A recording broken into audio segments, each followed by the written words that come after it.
Akala mo ba pag may meron ka ng rental properties, yayaman ka na? What if I tell you na merong mga investors, merong 3, 4, 5 o 10 rental properties, pero sila pa rin ang nalulugi month after month. Hindi lang nalulugi, unti-unti silang nauubos. Hanggang dumating sa point na pipilitan silang magbenta.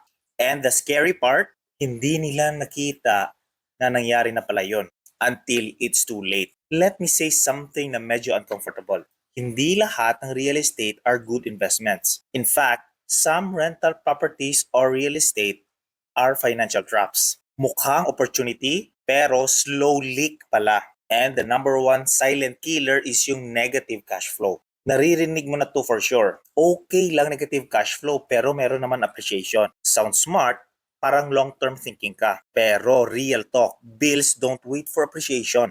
Mortgage mo due every month. Utilities due, insurance due, property taxes due.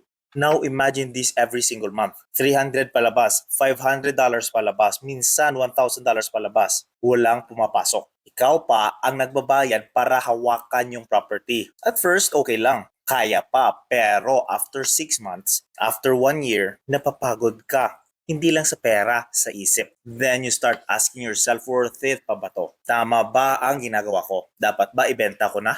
Let me share something personal kasi dito nag-shift yung mindset ko. When I started, akala ko basta may property, okay na.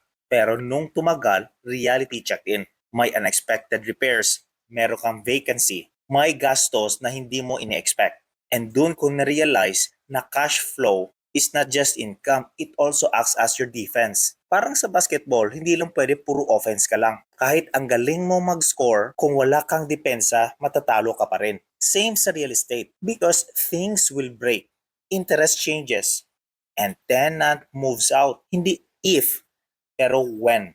Scenario A, negative cash flow. Negative cash flow ka na nga tapos nasira yung hot water tank mo. $3,000 agad. Then pagdating ng renewal, tumaas yung rate, monthly mo tumaas na rin. So ngayon, double hit ka na.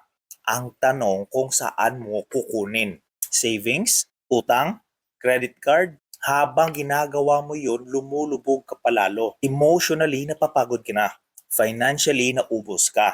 Hindi ka na investor. Ikaw na yung sumasalo ng property mo. Now flip it. May pumapasok every month. Hindi man sobra kalaki, but consistent. So when something breaks, hindi panic. When rates go up, masakit pero manageable because your property is helping you carry the load. Dito ko na-realize na cash flow is not about getting rich.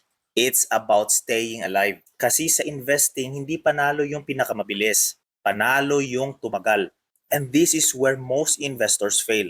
Hindi dahil mali yung strategy nila. Naubusan sila ng panlaban. Now, let's go deeper.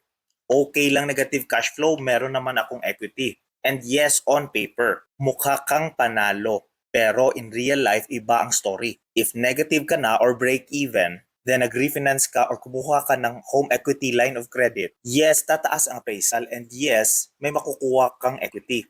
At syempre, meron kang makukuhang pera. But here's the problem, tataas din yung monthly payments mo. So now, mas naging negative ka palalo. You have equity nga, pero hindi mo gagamit safely. Because if you pull it out, hindi mo kayang bayaran. So anong ending? Sell. Not because na gusto mo, kundi napilitan ka. Equity alone does not give you control. Cash flow gives you options. Without cash flow, lack ka. So ask yourself, do you wanna look rich or be in control? Why negative cash flow kills investors? You have mental drain, chronic stress, decision fatigue, and emotional burnout. You have no growth. You can't save, you can't reinvest. You're stuck in the cycle. So the lesson is buy for cash flow first. Stress test every deal. Know your market, build reserves. Don't chase doors, and be disciplined with leverage. Just because you can refinance, it doesn't mean that you should. If your cash flow can't support it, you're increasing your own risks. Real estate should give you freedom, not pressure. If your properties are draining you, something is wrong. Comment below, team cash flow ka ba or team appreciation? Follow if you want real talk because I'll show you how to build this the right way. Run your own race, don't compare, build it right, and it will last.